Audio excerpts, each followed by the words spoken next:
Hello दोस्तों, कैसे हैं आप सारे। लेके आ गए मैं आपके लिए आज का पॉलिटी का सेशन, जो कि बहुत ही इंटरेस्टिंग सेशन होने वाला है। और ये आपका आज का सेकंड लास्ट सेशन है पॉलिटी का। कल जो हम पढ़ेंगे वो एक बहुत ही छोटा टॉपिक होगा। कल जो हम अगला टॉपिक पढ़ने वाले हैं मैं उसके बारे में भी आपको इंट्रोडक्शन दे दूंगा। तो आपको आज क्या करना है, आज के टॉपिक में सबसे पहले आपको क्या करना है, आज के टॉपिक में आपको सेशन स्टार्ट करने से पहले इसको लाइक करना है, शेयर करना है और चैनल को सब्सक्राइब करना है। मेक श्योर करना है कि आप बेल आइकन भी दबा दें ताकि आपको जो भी नोटिफिकेशन है आप उसकी वीडियो को देख पाएँ। दूसरी चीज़, ये पॉलिटिक आपको सेकंड लास्ट सेशन तो है, लेकिन मेरी तरफ से आपको प्रैक्टिस कंटिन्यू रखनी है, आपको क्वेश्चन करते रहना है ताकि आप जब भी कुछ ऐसा देखें तो आप बिल्कुल अच्छे से क्वेश्चंस कर पाएँ अटेम्प्ट और बिल्कुल अच्छे से चीज़ें कर पाएँ। ठीक है, आपकी भी कोई कमी आनी चाहिए, आपको प्रैक्टिस करते रहनी है। अब आप प्रीवियस ईयर क्वेश्चंस भी लगाइए क्योंकि हर एग्जाम ऑलमोस्ट पोस्टपोन हो रहा है। ठीक है, तो आपका भी हो गई पोस्टपोन और वैसे भी आपको पता ही है कि पोस्टपोन तो होना ही था।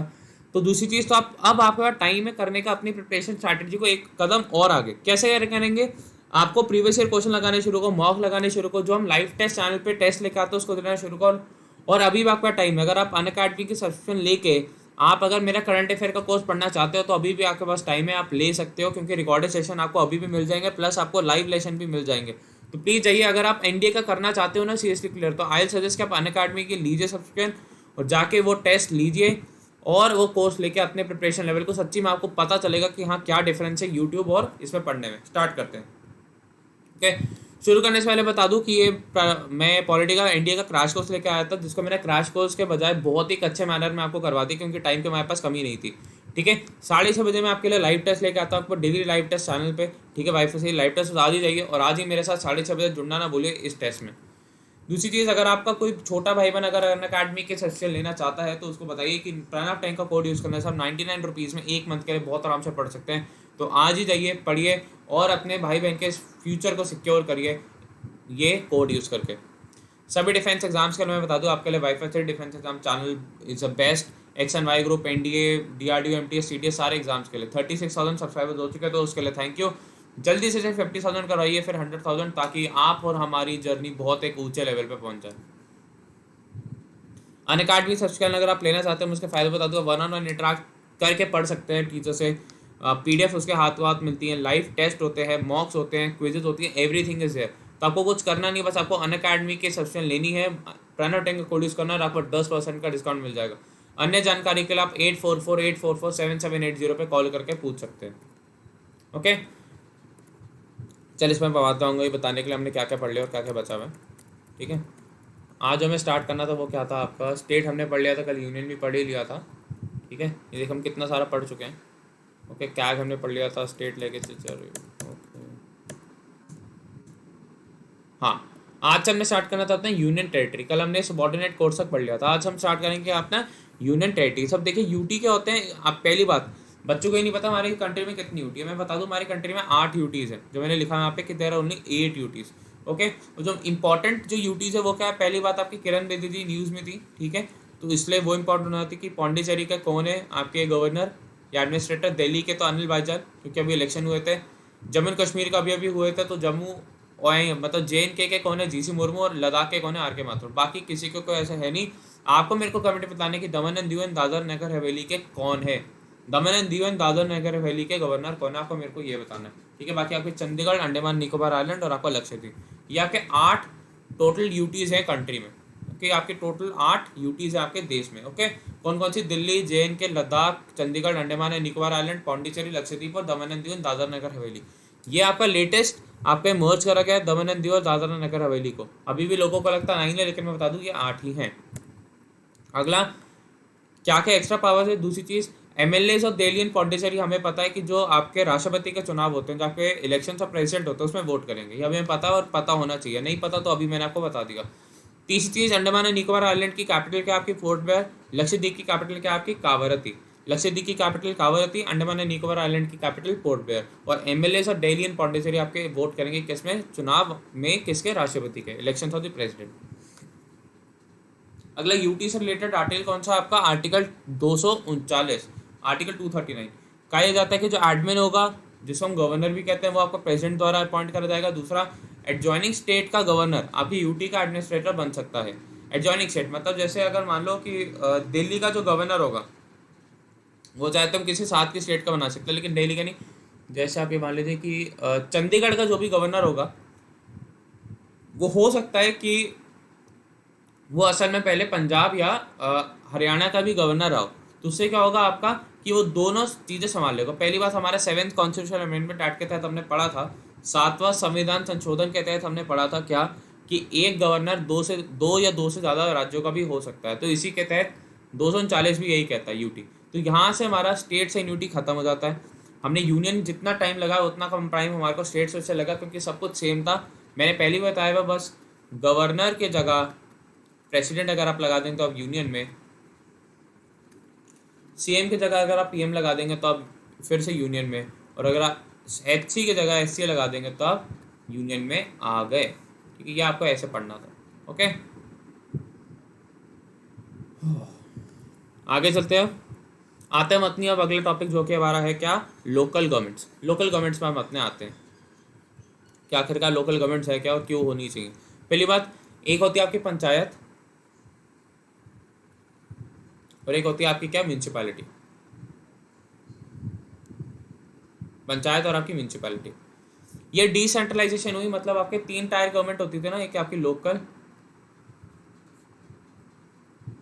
फिर आपकी स्टेट, और फिर क्या आती है आपकी लोकल गवर्नमेंट। तो 3 टायर गवर्नमेंट सबसे पहले ऊपर आएगी क्या, यूनियन गवर्नमेंट।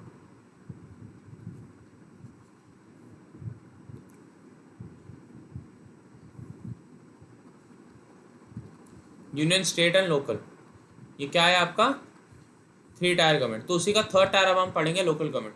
पंचायत आपका पहली बात पार्ट 9 में है और शेड्यूल 11 में, जैसे हमने 73rd कॉन्स्टिट्यूशनल अमेंडमेंट एक्ट के तहत हमने उसे ऐड करा था, मतलब 73वें संविधान संशोधन के तहत हमने पंचायत को ऐड करा था आपके पार्ट 9 और शेड्यूल 11 में।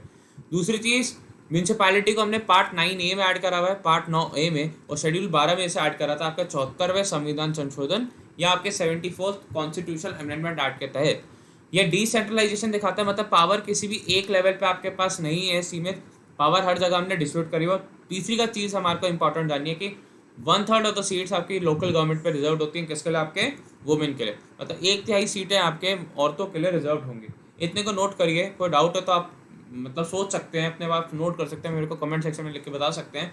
ओके, फिर हम आगे बढ़ेंगे। मैं आपको 10-20 सेकंड्स का टाइम दे रहा हूँ, उसके बाद फिर हम आगे बढ़ते हैं। ओके,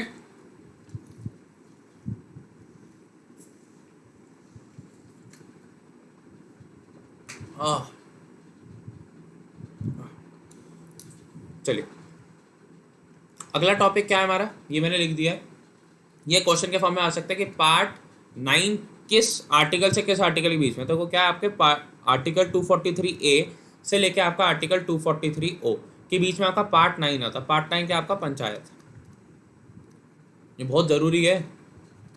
और पार्ट 9A आपका 243P से लेके 243ZG तक, ये 2 नहीं है, आपका Z है, ZG तक आता है। और ये आपका म्यूनसिपैलिटी का डायरेक्ट क्वेश्चन आया हुआ है पेपर में, आपको पता होना चाहिए। अगला पार्ट 10, ये पार्ट 10वां, tribal and its scheduled areas. आपको अगर पार्ट की स्टोरी याद हो तो आपको याद होगा, tribal and its scheduled areas. पहली बात, ये आर्टिकल 244 है, आर्टिकल 244। अगली चीज़, इसमें 5th शेड्यूल एरियाज आते हैं और 6th शेड्यूल एरियाज। पूछा यह जाता है कि 6ठे शेड्यूल एरियाज कौन कौन से हैं। मैंने लिखा है यहाँ पे असम, त्रिपुरा, मेघालय और मिजोरम। आपको याद कर सकते हैं ATM of Mizoram, ATM of Mizoram से आपको याद रखना है। तो ये कौन सा हो गया आपका, पार्ट 10, पार्ट 10 हो गया ये आपका।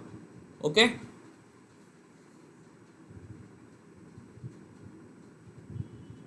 चलिए अगला आपका इंपॉर्टेंट चीज़, फाइनेंस कमीशन। पहली बात पूछ लेते हैं, फाइनेंस कमीशन कौन सा आर्टिकल के अंडर है, आर्टिकल 280 के अंदर। कौन अपॉइंट करता है, आपका राष्ट्रपति अपॉइंट करते हैं हर 5 साल में। कितने टोटल मेंबर होते हैं इसके, आपके टोटल 5 मेंबर होते हैं, जिसमें से आपका एक चेयरमैन होगा जिसका नाम पे कमेटी रखी जाएगी और 4 अलग मेंबर्स होंगे। और 15 फाइनेंस कमीशन, इसे एनके सिंह कमेटी भी कहते हैं। 15 फाइनेंशियल कमीशन को हम एनके सिंह कमेटी भी कहते हैं, 15वीं फाइनेंशियल कमीशन। ओके, ये भी आपको याद रखना।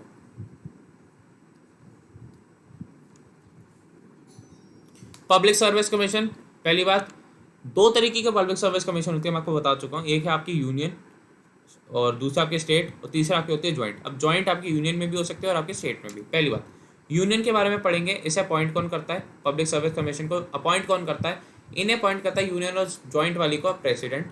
रेजिग्नेशन किसको देंगे, ये आपके राष्ट्रपति को, अपॉइंट भी राष्ट्रपति करेंगे, और अगर इन्हें इस्तीफा देना है तो ये भी फिर उसे राष्ट्रपति को ही देंगे, आपके कौन, यूनियन वाले। दूसरी चीज स्टेट के आते हैं, स्टेट में अपॉइंट कौन करेगा, आपका गवर्नर, स्टेट में अपॉइंट करेगा आपका गवर्नर, और रेजिग्नेशन भी ये गवर्नर को ही सबमिट करेंगे। ओके, स्टेट और आपको यूनियन और जॉइंट में समझ में आ गया होगा। यूनियन और जॉइंट आपका अपॉइंट करता है राष्ट्रपति, रेजिग्नेशन किसको देते हैं ये लोग, आपके प्रेसिडेंट को। दूसरी चीज स्टेट में क्या होता है, आपका गवर्नर अपॉइंट करेगा, और तीसरी चीज आपके गवर्नर को ही इस्तीफा देंगे। ओके, टेन्योर का मतलब इनका कार्यकाल कितना होता है, यूनियन का कार्यकाल होता है आपका 6 साल का या 65 साल की उम्र तक, 6 साल या 65 साल की उम्र तक इनका यह कार्यकाल होता है। और स्टेट और जॉइंट का क्या होता है, 6 साल या 62 साल का कार्यकाल इनका होता है, 6 साल या 62 साल का कार्यकाल इनका होता है। ये इतना आपके लेवल पे ठीक है, 6 साल या 62 साल की उम्र तक इनका कार्यकाल होता है, टेन्योर। अगला एक्सपेंसेस, यूनियन के एक्सपेंसेस आपके कंसोलिडेटेड फंड ऑफ इंडिया से जाएंगे, और स्टेट के आपके कंसोलिडेटेड फंड ऑफ स्टेट, और जॉइंट अगर आपके 2 राज्यों के हैं तो वो फिर इक्वली उसे करेंगे खर्चा उसका। तो एक्सपेंसेस यूनियन के आपके consolidated fund of India, state के आपके कंसोलिडेटेड फंड ऑफ स्टेट से जाएंगे। ओके, ठीक है। रिपोर्ट्स, जो इनकी रिपोर्ट्स होती है पब्लिक सर्विस कमीशन की, कौन किसको देगा, यूनियन वाले आपके प्रेसिडेंट को देंगे, स्टेट वाले आपके गवर्नर को देंगे, यूनियन वाले आपके प्रेसिडेंट और स्टेट वाले आपके गवर्नर को देंगे। तो ये क्या होगी आपकी public service commission. Expenses consolidated fund of India union के लिए, स्टेट आपके consolidated fund of state. Reports, union आपका प्रेसिडेंट और स्टेट आपका गवर्नर को देगा। ओके, आगे चलेंगे। ट्रिब्यूनल्स, कि कोई भी अगर आपके पब्लिक सर्विस कमीशन का मैटर होता है, कुछ भी कि ये रूल गलत है ऐसे वैसे, तो वो क्या ट्रिब्यूनल बनाई जाएगी, जिसे हम एडमिनिस्ट्रेटिव ट्रिब्यूनल कहते हैं। एडमिनिस्ट्रेटिव ट्रिब्यूनल ये आपके आर्टिकल 323A के तहत बनाई जाएगी, आर्टिकल 323A के तहत आपकी एडमिनिस्ट्रेटिव ट्रिब्यूनल बनाई जाएगी। कौन सा आर्टिकल, 323A। इलेक्शन, पहली बात इलेक्शन आपके आर्टिकल 324 कहती है कि एक इलेक्शन कमीशन होगी, आर्टिकल 324 कहती है आपकी एक इलेक्शन कमीशन होगी, और 326 कहती है कि एक अडल्ट सफरेज। अडल्ट सफरेज का मतलब अबव 18 हर कोई वोट कर सकता है, अबव 18। और डिस्क्वालिफिकेशन के ग्राउंड पे, क्यों डिस्क्वालीफाई होगा, कुछ इलीगल एक्टिविटी करता है, दूसरे देश में चले जाते हैं ये सब, तो ये भी आपका आर्टिकल 326 में होगा, बहुत इंपॉर्टेंट हो जाता है। तो 324 बहुत इंपॉर्टेंट है, और 326 भी बहुत इंपॉर्टेंट है। और एक तो ट्रिब्यूनल,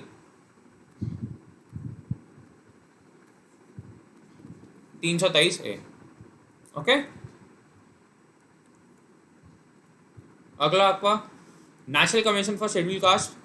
ठीक है, अभी इसको रुकते हैं, पहले अगर इसमें कोई डाउट है तो आप रुकिए, मैं आपको 10-20 सेकंड्स का टाइम दे रहा हूँ, तो अगर डाउट है तो आप इसे पूछिए मेरे से, इन द सेंस कि आप अपना लिख के रखिए कमेंट्स को, क्योंकि मैं तेज नहीं चलाना चाहता। ओके, 10-20 सेकंड्स का हम ब्रेक लेते हैं। ओके, उसके बाद फिर आगे चलेंगे। ये भी ज़रूरी है, भले आपका रिकॉर्डेड मिल रहा हो, लेकिन मैं ये नहीं कि मैं बिल्कुल रेल की गाड़ी चला दूँ। ओके, टाइम बहुत है हमारे पास, तो ऐसा भी नहीं है कि मैं बिल्कुल ही ऐसे कर दूँ। 10-20 सेकंड्स का टाइम लीजिए, जो मैंने अभी तक बताया उसे मतलब करिए, अपने क्या कहते हैं उसे कि जहन में उतारिए, और सोचिए कि हाँ कुछ सर गलत कह रहे, कुछ सही नहीं कह रहे। कोई अगर डाउट है तो उसको अपने माइंड से क्लियर करें, वैसे डाउट होना नहीं चाहिए इसमें। ओके,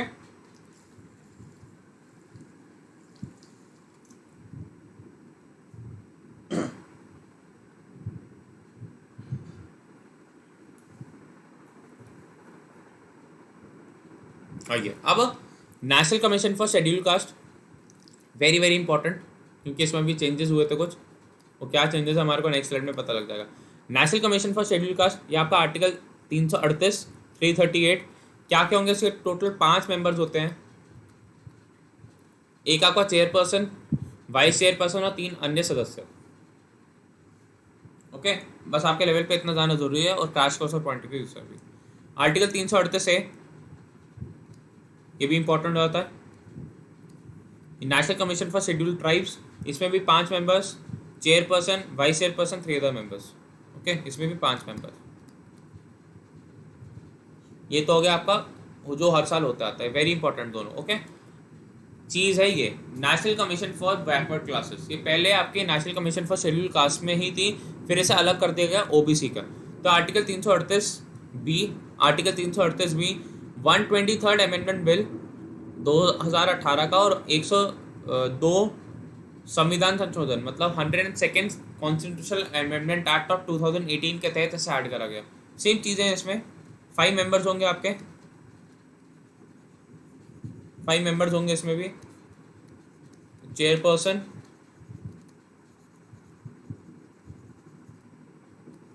वाइस चेयरपर्सन,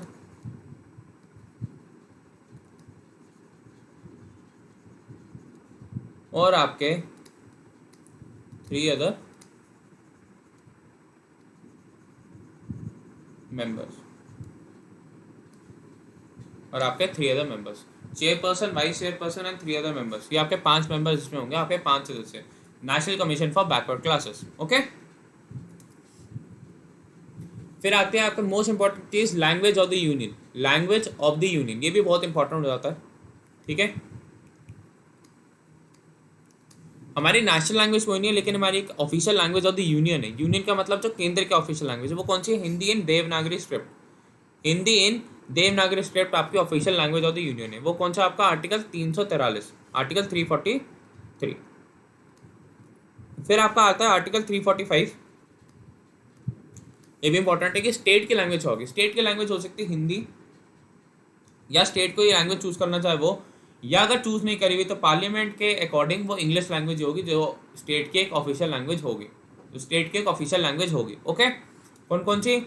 या तो हिंदी, या तो एनी अदर लैंग्वेज, जैसे वेस्ट बंगाल चूज कर सकता है बंगाली ऑफिशियल लैंग्वेज, या फिर आप इंग्लिश ही करेंगे। लैंग्वेज और in supreme court and high court, ये पार्लियामेंट के अकॉर्डिंग सिर्फ इंग्लिश ही हो सकती है। मतलब जो प्रोसीडिंग होगी वो आपकी इंग्लिश में ही होगी, जो प्रोसीडिंग आपकी इंग्लिश में होगी। अगर आप हिंदी में भी कुछ दे रहे हैं, बोल रहे हैं, तो आपको ट्रांसलेटर या ट्रांसलेशन उसकी प्रोवाइड करनी जरूरी है। तो ये आर्टिकल 348 हो जाता है, article 348। Okay, language in supreme court and high court, English.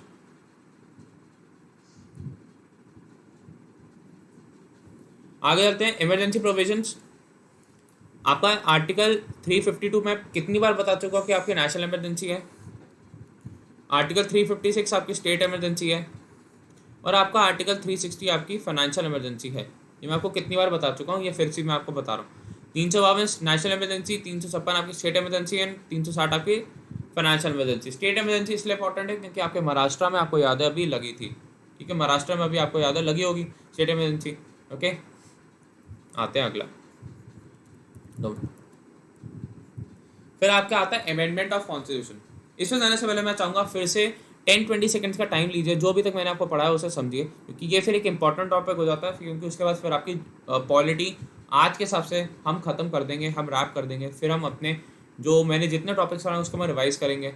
फिर मैं आपको जो आज पढ़ा है उसे भी रिवाइज़ करवाऊंगा, ताकि फिर कल हम पॉलिटी को अच्छे से ख़त्म कर दें। मैंने क्या ही कहा था कि इस वीक में पॉलिटी बिल्कुल ख़त्म हो जाएगी, और इस वीक में मैं बिल्कुल ही तेज़ रफ्तार से पॉलिटी करवाने की सोच रही है मैंने, क्योंकि मैं चाहता हूँ पॉलिटी अब ड्रैग ना हो। हम एक छोटा कोई सब्जेक्ट जैसे इकोनॉमिक्स या हिस्ट्री ख़त्म करवा दें। बच्चों का मेरे पास ग्रुप पे सजेशन आ रहा है कि सर आप हिस्ट्री ख़त्म करवाइए। कमेंट में भी बच्चों ने हिस्ट्री करा है, तो मैं सोच रहा हूँ मैं अगला हिस्ट्री करवा दूँ। आप भी अगर उस ग्रुप में जुड़ना चाहते हो तो मेरे साथ आप जुड़ सकते हैं। आपको कुछ नहीं करना, आपको 9555-092-179 पे मैंने ग्रुप बनाया हुआ। आपको कुछ नहीं करना, आपको जाना है, मैसेज करना है कि sir admit to the group. मैं पूछूंगा विच ग्रुप, तो आपको बोलना है YouTube NDA group, YouTube NDA group. Okay, आपको बोल देना यूट्यूब एनडीए ग्रुप। ओके, क्योंकि टाइम कम होता है, मैं बार बार पूछ नहीं सकता। मैं आपको लिंक भेजूंगा, आप उस लिंक को फॉलो करके पहुंच सकते हैं। मैंने कल उसमें पॉलिटी के नोट्स दिए थे हिंदी में, और फिर आपको बजट के एक फ़ोटो भेजी थी। वैसे मैं इंग्लिश के भी नोट्स अब बहुत जल्दी देने वाला हूँ, उसकी आप चिंता मत करिए। ठीक है, इंग्लिश से भी आपको बहुत जल्द आपको ज्योग्राफी के नोट्स मिलने वाले हैं, उसका बिल्कुल चिंता मत करिए। ठीक है, बस अच्छे से पढ़ता रहिए, मेरी यही दुआ है, आप अच्छे से पढ़ते रहिए। ठीक है, चलते हैं आगे। Amendment in constitution, amendment of constitution, ये आपका आर्टिकल 368 है। Very important guys, very very important. Article 368, ministers and private members, आप इसको ये बिल को दे सकते हैं कि हमारे को कॉन्स्टिट्यूशन में अमेंडमेंट करवाना है, मिनिस्टर या प्राइवेट मेंबर कोई भी। इसके लिए प्रेसिडेंट से कोई भी प्रायर परमिशन की जरूरत नहीं है। डायरेक्ट आपसे पूछ लेंगे is any prior permission of the president required, तो आप बोलेंगे no prior permission of the president is required. Okay, तीसरी चीज़ आप बोलोगे पार्लियामेंट, में ही जा सकता, आप स्टेट लेजिस्लेचर में ऐसा अमेंडमेंट नहीं कर सकते। States are not allowed to amend the constitution. कुछ बिल लेके आ सकते हैं बट वो ऐसे नहीं कर सकते, ये आप सिर्फ आप पार्लियामेंट में ही अमेंडमेंट का बिल लेके आ सकते हैं। ओके, पार्लियामेंट में लेके आ सकते हैं। इतना मेरे ख्याल से आपको समझ में आ गया होगा। अगला, लोकसभा और राज्यसभा किसी भी एक हाउस में आप लेके जाएंगे, पहला स्टेप। दूसरा स्टेप, जिस हाउस में आप नहीं लेके गए, जिस हाउस में, जैसे आपने राज्यसभा में इंट्रोड्यूस करा तो आपके लिए सेकंड हाउस क्या हो जाएगा, लोकसभा। आपने लोकसभा में इंट्रोड्यूस करा तो आपके लिए सेकंड हाउस क्या होगा, राज्यसभा। वो उसमें लेके जाएंगे। यहाँ पे नो डेडलॉक हो सकता है दूसरा हाउस में, और ना इस बिल के लिए आपकी ज्वाइंट सेटिंग अलाउड है। आपको इसे मंजूरी देनी ही देनी होगी अगर पहले हाउस से मंजूरी आ जाती है। फिर आपका जाएगा प्रेसिडेंट के पास, और प्रेसिडेंट इसे असेंट करेगा, मतलब साइन करके से एक लॉ बना देगा।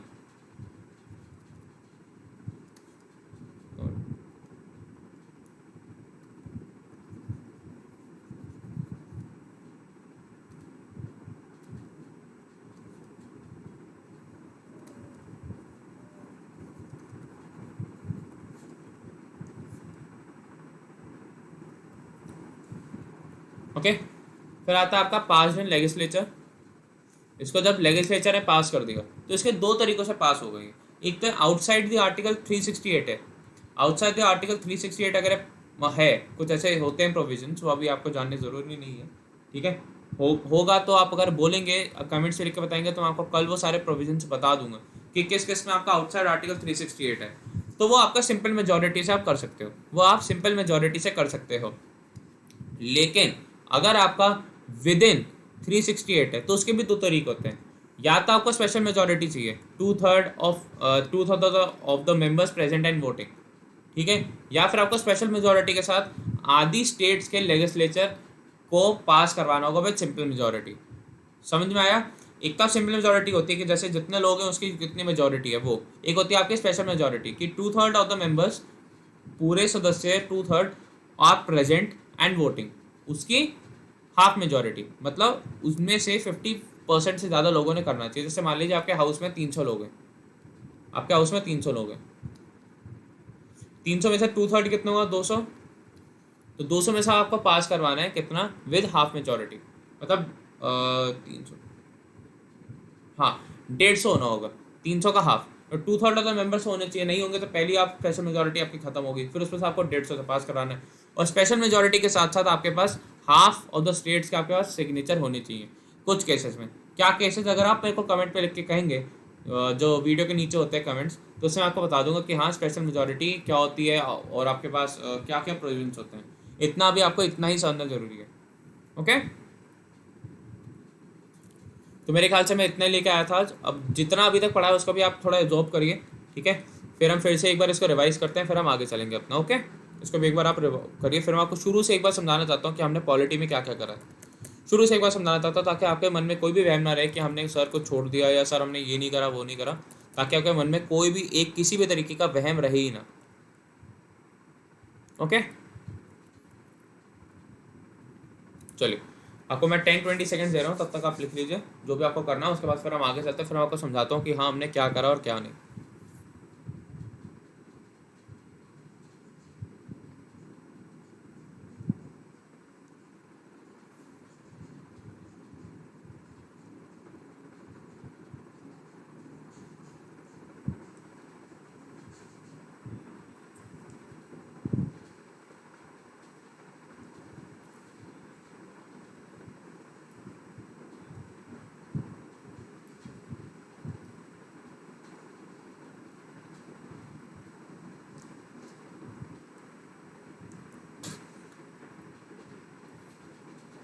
ओके, चलिए आ जाता है। मैं आपको समझाता हूँ सबसे पहले करा क्या क्या है। पहली बात, हमने शेड्यूल्स कर लिए, 12 शेड्यूल्स हमने वो कर लिए खत्म, बहुत अच्छे से करे हमने शेड्यूल्स, ठीक है। मैंने पूरी आपको स्टोरी से समझाया, सब कुछ समझाया।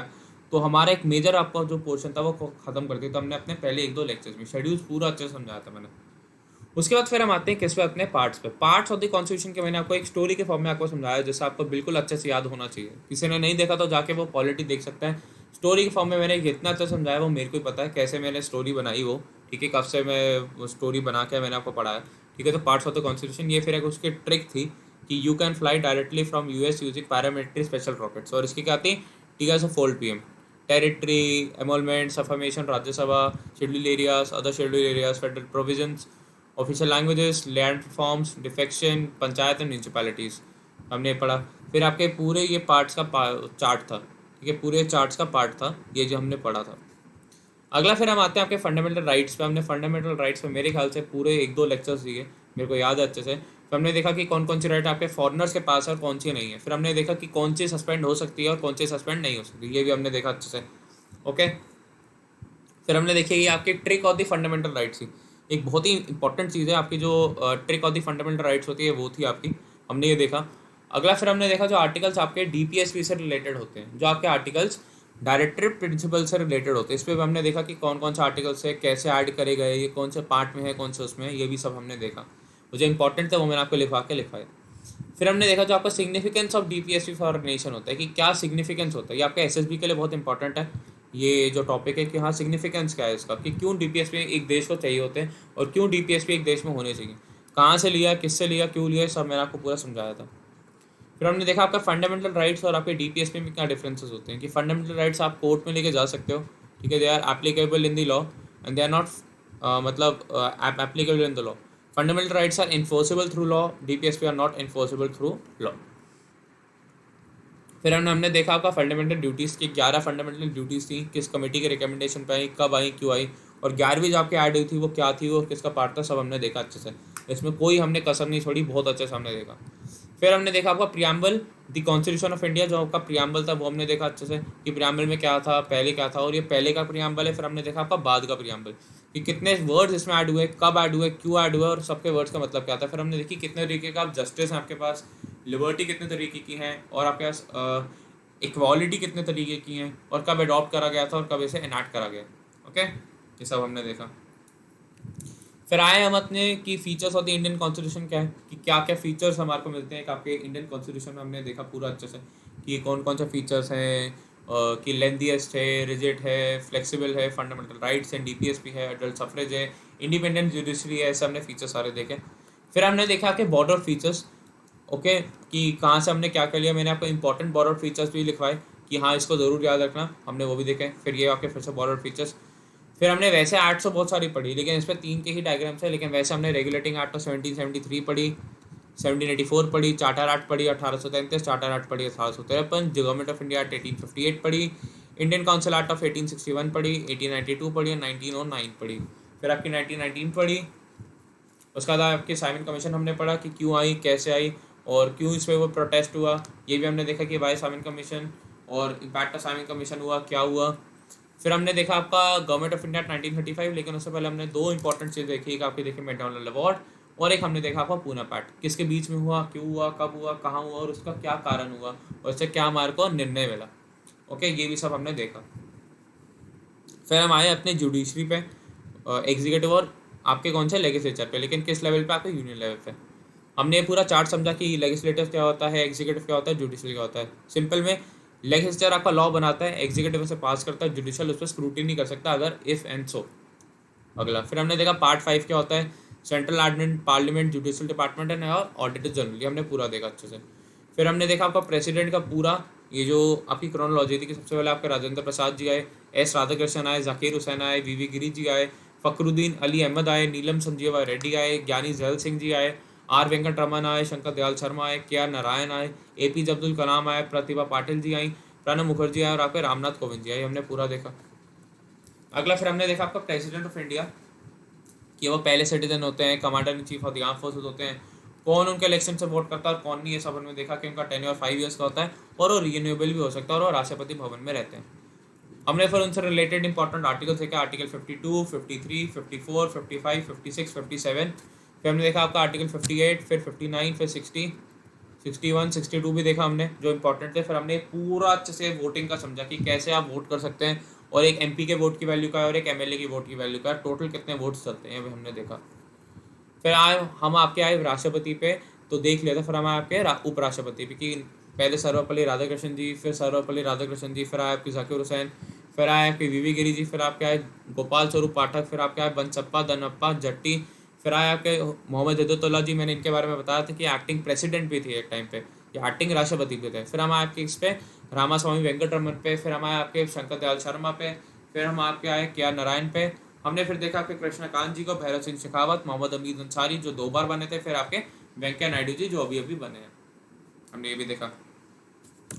फिर आते हैं हम आपके articles related to the vice president की वाइस प्रेसिडेंट से रिलेटेड आर्टिकल्स कौन कौन से हमने देखा। आपकी पहली बात आर्टिकल 63, आर्टिकल 64 देखा, 65, 66, 67, 68 पूरा आर्टिकल देखा अच्छे से हमने। 69, 70, 71 भी देखा, और 72 हमने पार्टिंग पावर, इसके ऊपर आपका एक स्पेशल लेक्चर है सैटरडे को मिल जाएगा, उसका आप चिंता मत करिए। फिर हमने देखा आपका आर्टिकल 73 कि एक्सटेंड क्या होगा जो पावर आपके यूनियन में होगी। फिर हम आपके यहाँ काउंसिल ऑफ मिनिस्टर्स पे, अब यहाँ से हमारा बहुत चीज़ें मैचिंग करती हैं विद द स्टेट, बस आर्टिकल डिफरेंस मैंने आपको जो बताया था कि गवर्नर की जगह प्रेसिडेंट आ जाता है यूनियन में, सीएम की जगह पीएम आ जाता है यूनियन में, और आपका दूसरा एचसी की जगह एससी आ जाता है सुप्रीम को उसमें यूनियन में। हमने आर्टिकल 74 देखा और आर्टिकल 75 भी देखा। सबसे इंपॉर्टेंट चीज़ इसमें ये थी कि 15% के लिमिट के बारे में हमने पढ़ा कि 91st कॉन्स्टिट्यूशनल अमेंडमेंट एक्ट के तहत 2003 में आपकी 15% की लिमिट लगा दी गई थी। ओके, फिर हम आए आपके कैग के आर्टिकल पे, सॉरी अटॉर्नी जनरल के आर्टिकल पे है, ये बहुत इंपॉर्टेंट होता है। आपका आर्टिकल 76 डायरेक्ट पेपर में आता है कि इसे अपॉइंट भी प्रेसिडेंट करते हैं और इनकी सैलरी भी आपके राष्ट्रपति ही देते हैं।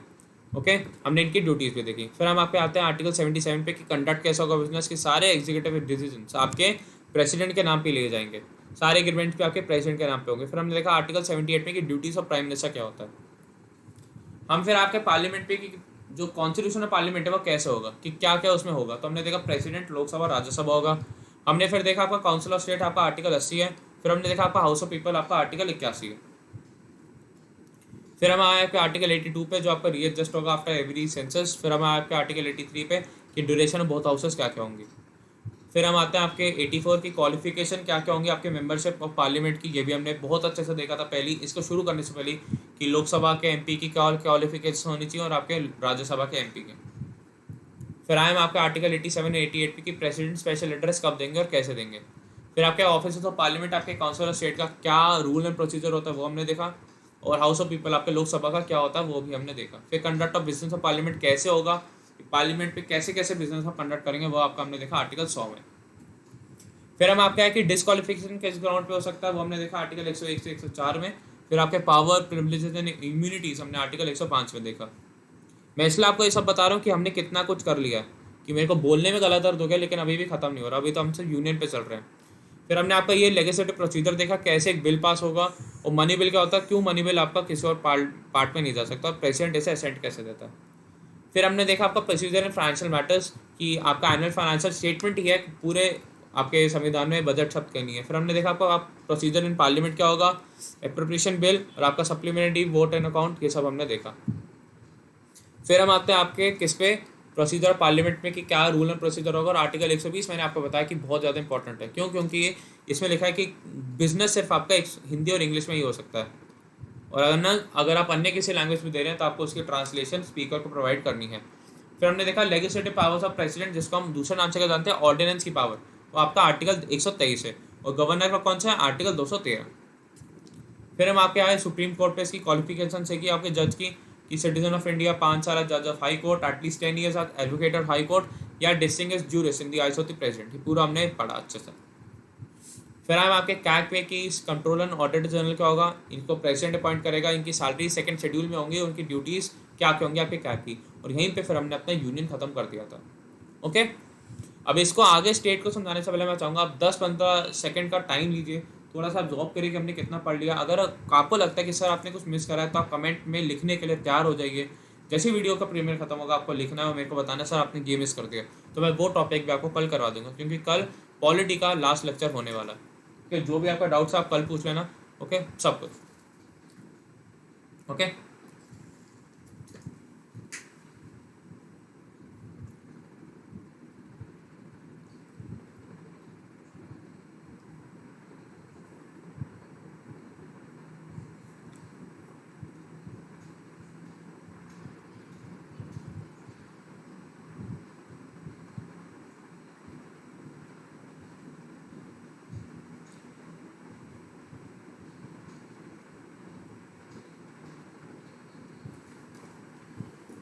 फिर हम आते हैं आपके स्टेट पे कि एग्जीक्यूटिव, लेजिस्लेचर और ये ड्यूरिस्डिक्शन सेम आपका यूनियन का है, बस नामों में डिफरेंस हो जाएगा। सबसे पहले हमने देखा कि गवर्नर, स्टेट लेजिस्लेचर की आपकी एक होती है विधानसभा और एक आपकी होती है विधान परिषद। लेजिस्लेटिव काउंसिल आपकी 8 राज्यों में है, यूपी, बिहार, तेलंगाना, महाराष्ट्र, कर्नाटक, सॉरी आपके 6 राज्यों में। एएनपी का, आंध्र प्रदेश का मैं अभी तक पता नहीं लगा पाया हूँ, जैसे पता लगेगा मैं आपको बता दूंगा। ये हमने देखा। मैंने देखा कि एक गवर्नर होना चाहिए, जैसे आपका एक प्रेसिडेंट होना चाहिए आर्टिकल 52 में, ये सारी इसकी पावर्स देगी। और आर्टिकल 161 में, इसके ऊपर आपको सैटरडे को वीडियो मिलने वाली है। ये सब हमने देखा। सेम चीज़ हमने यहाँ देखी कि 15% का रूल यहाँ पे भी है, काउंसिल ऑफ मिनिस्टर्स यहाँ पे भी होगा, सब हमने देखा। एडवोकेट जनरल हमने पढ़ा, जैसे वहाँ पे अटॉर्नी जनरल वैसे यहाँ पे एडवोकेट जनरल हमने देखा पूरा अच्छे से कि क्वालिफिकेशंस उनकी सुप्रीम कोर्ट के जज की तरह होनी चाहिए, इनकी हाई कोर्ट के जज की तरह। फिर कन्नड केस ऑफ बिजनेस, ये भी हमने वहाँ देखा था और यहाँ पे भी देखा। फिर ये कि 169 इंपॉर्टेंट है कि एक लेजिस्लेटिव काउंसिल, आपका विधान परिषद कैसे अबॉलिश क्रिएट करा जा सकता है, और कॉम्पोजिशन लेजिस्लेटिव असेंबली क्या हो गया, ये भी हमने देखा। ओके, ये सब हो गया। इसमें फिर ज़्यादा इंपॉर्टेंट को था नहीं, ये भी हमने पहले भी पढ़ा हुआ था। डिस्क्वालिफिकेशन भी हमने पढ़ी हुई थी, एसेंट ऑफ बिल भी हमने पढ़ लिया। प्रोसीजर फाइनेंशियल मैटर, हाँ ये आर्टिकल 210 बहुत इंपॉर्टेंट होता है कि वहाँ पे conduct on business in Hindi English, ये भी आपका तो आर्टिकल आपसे पूछ सकता है कि स्टेट का कौन सा आर्टिकल है, आपको आर्टिकल 210 बोलना है। फिर हमने देखा कि legislative power of governor, ordinance making power, या वहाँ पे आपका 123 प्रेसिडेंट का और यहाँ पे 213 आपका गवर्नर का, ये हमने देखा। रिट्स देखे, ये तो अभी अच्छा कल समझाया था मैंने कि आर्टिकल 32 के तहत आपका सुप्रीम कोर्ट में रिट फाइल हो सकता है, और आर्टिकल 226 के तहत आपका रिट हाई कोर्ट में हो सकता है। अगर किसी को समझ में आ रहा है रिट्स का, तो मैंने उसको पहले आपका 2.0 चैनल पे स्पेशल लेक्चर लिया था, वहाँ जाइए ज़रूर देखिए, आपको समझ में आएगा वो लेक्चर और अच्छे से। फिर हमने देखा आपकी क्वालिफिकेशंस की क्या क्या होनी चाहिए आपके सुप्रीम को, आपके हाई कोर्ट के जज की, वो भी हमने देखा कि हिंदुस्तानी नागरिक, ज्यूरिस्ट होना चाहिए, या 10 साल के एडवोकेट होना चाहिए हाई कोर्ट का, या 10 years held as judicial office in India ऐसा होना चाहिए। फिर सब ऑर्डिनेट कोर्ट्स पर आ गया, मतलब डिस्ट्रिक्ट कोर्ट 233 के तहत कौन अपॉइंट करता है, आपका गवर्नर, हाई कोर्ट से सलाह मशवरा करके। फिर हम आए अपनी यूनियन टेरेटरी से, जो कि हमने आज ही देखा कि दिल्ली में एक मतलब यूनियन टेरेटरी होती है, चंडीगढ़, अंडमान एंड निकोबार आइलैंड, लक्षद्वीप, लद्दाख, पौंडीचेरी, दमन दीवन, दादरा नगर हवेली, हमने देखा। फिर एमएलएज और दिल्ली एंड पौंडीचेरी वोट करते हैं प्रेसिडेंट के इलेक्शन, ये भी हमने देखा। अंडमान एंड निकोबार आइलैंड की कैपिटल पोर्ट ब्लेयर और लक्षद्वीप की कावरती हमने देखा। फिर आर्टिकल देखा हमने 239, ये खत्म हो गया। फिर हमने लोकल गवर्नमेंट साहब देखी, बहुत आसानी समझ में। मेन आपका पार्ट 9 और ये पार्ट 9 है, और शेड्यूल 11 शेड्यूल 12 है। फिर हमने देखा पंचायत कौन से आर्टिकल्स है, आपका आर्टिकल का समूह याद होना चाहिए जो पार्ट ऑफ आर्टिकल्स, और ये पार्ट 9 है कभी। फिर हमने देखा पार्ट 10 के अदर शेड्यूल एरियाज, आपको अदर शेड्यूल एरियाज याद होने चाहिए कि असम, त्रिपुरा, मेघालय एंड मिजोरम। फिर हमने देखा आपका फाइनेंस कमीशन क्या क्या होता है, कौन कौन सा टेन्योर होता है, कौन 15 फाइनेंसिंग कमीशन थी, आर्टिकल कौन सा, प्रेसिडेंट कब अपॉइंट करता है, कितने टोटल मेंबर होते हैं। हमने आपका फिर पब्लिक सर्विस कमीशन देखा कि यूनियन और गवर्नमेंट में अपॉइंट और रेजिग्नेशन, स्टेट में अपॉइंट एंड रेजिग्नेशन, टेन्योर, फिर आपका क्या होगा। फिर हमने देखा आपका एक्सपेंसेस और आपका रिपोर्ट्स। हमने फिर देखी आपकी ट्रिब्यूनल्स, बहुत इंपॉर्टेंट है, सीधा सिर्फ आर्टिकल आपको याद रखना है कि आर्टिकल 323A के तहत आपका एडमिनिस्ट्रेटिव ट्रिब्यूनल बनता है। फिर हमने देखा आपका इलेक्शन कमीशन का आर्टिकल 324 और 326 आपका अडल्ट सफरेज और डिस्क्वालिफिकेशन का आर्टिकल है। National commission for schedule caste देखा हमने, और नेशनल कमीशन फॉर एसटी देखा। ओके, 338 और 338 है, और सबसे इंपॉर्टेंट चीज़ 338B भी देखा कि 123 अमेंडमेंट बिल है और 102 अमेंडमेंट एक्ट है। फिर लैंग्वेज ऑफ द यूनियन देखिए कि लैंग्वेज ऑफ द यूनियन का आपकी Hindi and Devanagari, state language है हिंदी, एनी अदर लैंग्वेज और इंग्लिश, और लैंग्वेज एंड एससी क्या होगी आपकी, एससी अच्छी सिर्फ इंग्लिश। हमने फिर आपके क्या देखा, इमरजेंसी प्रोविजंस की 352 के तहत आपका नेशनल इमरजेंसी, 356 के तहत आपका स्टेट इमरजेंसी, और 360 के तहत आपका फाइनेंशियल इमरजेंसी होता है। फिर हमने देखा क्या आपका अमेंडमेंट ऑफ द कॉन्स्टिट्यूशन 368 के तहत आपका मिनिस्टर और जो प्राइवेट मेंबर्स हैं उनको प्रायर परमिशन चाहिए, किसकी, आपकी राष्ट्रपति की, ठीक है, कोई नहीं चाहिए परमिशन, और पार्लियामेंट में ही हो सकता हमने देखा। फिर हमने देखा कि क्या रूल एंड प्रोसीजर होगा, लोकसभा और राज्यसभा में पहले आपका इंट्रोड्यूस होगा, फिर सेकंड हाउस में जाएगा जहाँ पे no deadlock and no joint sitting का आपके पास है समाधान, और प्रेसिडेंट ऐसा सेंड देगा, सिग्नेचर दे देगा। फिर हमने देखा जो पास एंड लेजिस्लेचर क्या होता है, आउटसाइड दी आर्टिकल 368 आपका सिंपल मेजोरिटीज होता है। अगर आपको सिंपल मेजोरिटी, स्पेशल मेजोरिटी ये समझ में नहीं आ रही है, चाहते हैं मैं आपको और अच्छे से समझाऊँ, तो आप कमेंट में लिख के बता देना, मैं कल के लेक्चर में आपको पूरा समझा दूंगा कि हाँ सिंपल मेजोरिटी और स्पेशल मेजोरिटी क्या होता है। फिर हमने देखा विद इन आर्टिकल 368 आपका special majority and simple majority with half states होती है। ओके, ये भी हमने देखा। तो इस यहीं से हमारा पॉलिटी का मैं मान सकता हूँ 99% जो आपका है सिलेबस वो ख़त्म हो जाता है। 99% सिलेबस आपका पॉलिटी का इसी लेक्चर से आपका ख़त्म हो जाता है। बस आपका कॉन्स्टिट्यूशनल बॉडीज़ और नॉन कॉन्स्टिट्यूशनल बॉडीज़ बची हैं, ठीक है, कि वो क्या क्या हैं, क्यों हैं, ये बचा है। और दूसरी चीज़ आपकी एक और चीज़ बची है कि क्या कहते हैं उसे, बस ये जो आप मेरे से डाउट पूछेंगे वो समझाना बचा, और कुछ नहीं बता इसमें, क्योंकि पूरा आपको लिख के अच्छे से समझा दिया। देखिए ऑलमोस्ट मैं सोच रहा हूँ आपकी 80-85 स्लाइड्स तक कि आपकी पीपीटी हो जाएगी। मैं पीपीटी आपको दे दूंगा, ठीक है, जो ग्रुप है उस पर, तो चिंता बिल्कुल मत करिए। इसको मैं पीडीएफ बना के आपको पीपीटी दे दूंगा, पीछे वो लगा के बॉटम मार्क, ओके। तो अगर किसी का कोई भी डाउट है तो उसको आपको क्या करना है, आपको कमेंट पे लिख के बताना। बहुत बच्चे मेरे से ये कह रहे हैं सर आपकी वीडियो नहीं मिल रही आजकल एनडीए की क्लास की। तो भाई क्यों नहीं मिल रही, 6 बजे प्रीमियर तो होती है, 6 बजे प्रीमियर होनी शुरू हो जाती है, आपको उसी प्लेलिस्ट में मिलेगी।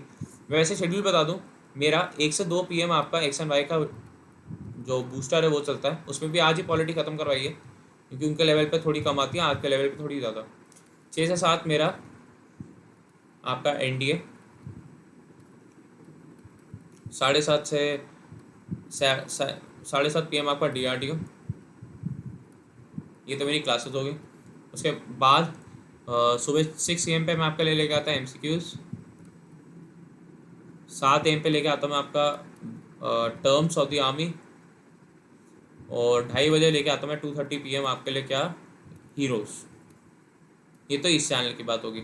अब मेन चैनल पे क्या होता है, 8:10 पे मेरी SSB का शो आता है, 8:10 पे मेरा SSB का शो आता है, 8:10 पे मेरा SSB का शो आता है, तो सुबह ज़रूर देखिए आप। जो SSB देना चाहता है, जो एनडीए का बच्चा है, उसको ये शो ज़रूर देखना। 8:10 पे मेरा SSB का शो आता है, किस पे, वाईफाई स्टडी मेन चैनल पे, मेन चैनल पे। उसके 11.4 मिलियन सब्सक्राइबर्स हैं, आपको वो देखना है। तो करना कुछ नहीं है गाइस, इस वीडियो को लाइक करना है, शेयर करना है, हर किसी के साथ बांटो इसको, क्योंकि ऐसा कंटेंट आपको और कहीं नहीं मिलेगा। वीडियो को फैला दो और चैनल को भी सब्सक्राइब करो, ताकि हमें भी मोटिवेशन मिले। और अगर कोई भी अनअकैडमी पे जाना चाहता है तो उसे प्रणव टेक का कोड यूज़ करेगा तो उसे 10% डिस्काउंट मिल जाएगा। मेरा करंट अफेयर का कोर्स चल रहा है, बहुत अच्छा रिस्पॉन्स है, मैं चाहता हूँ आप लोग भी इसे करें। वो बहुत सस्ता है, कुछ ऐसे महंगा नहीं है, और पढ़ाई पे लगाया हुआ पैसा मैं फिर से बता रहा हूँ कभी भी जाया नहीं जाता, ठीक है। एक आप ऐसे इन्वेस्टमेंट की तरह मानिए और आपका पेपर ज़रूर क्लियर होगा। अन्य कोई भी अगर आपको है डाउट तो आप फिर से कमेंट में देके पूछ सकते हैं, मैं आपके लिए पूरा तत्पर तैयार हूँ, ओके। बस आपको करना क्या, कमेंट पे लिखना है सर अगर आपको स्पेशल मेजॉरिटी पढ़नी है तो आप मेरे को बता देंगे सर पढ़नी है नहीं पढ़नी, ओके। तो thank you guys, I hope you had a good session, okay. Thank you guys, take care, okay, and God bless you all, salute to everyone. घर पे रहिए, सुरक्षित रहिए, और बाहर मत जाइए, बाहर मत निकलिए, क्योंकि बाहर सेफ नहीं है अभी, ओके। ओके, तो चलिए, thank you, have a nice day. I hope आपकी पढ़ाई बहुत अच्छे से, okay, bye bye, take care.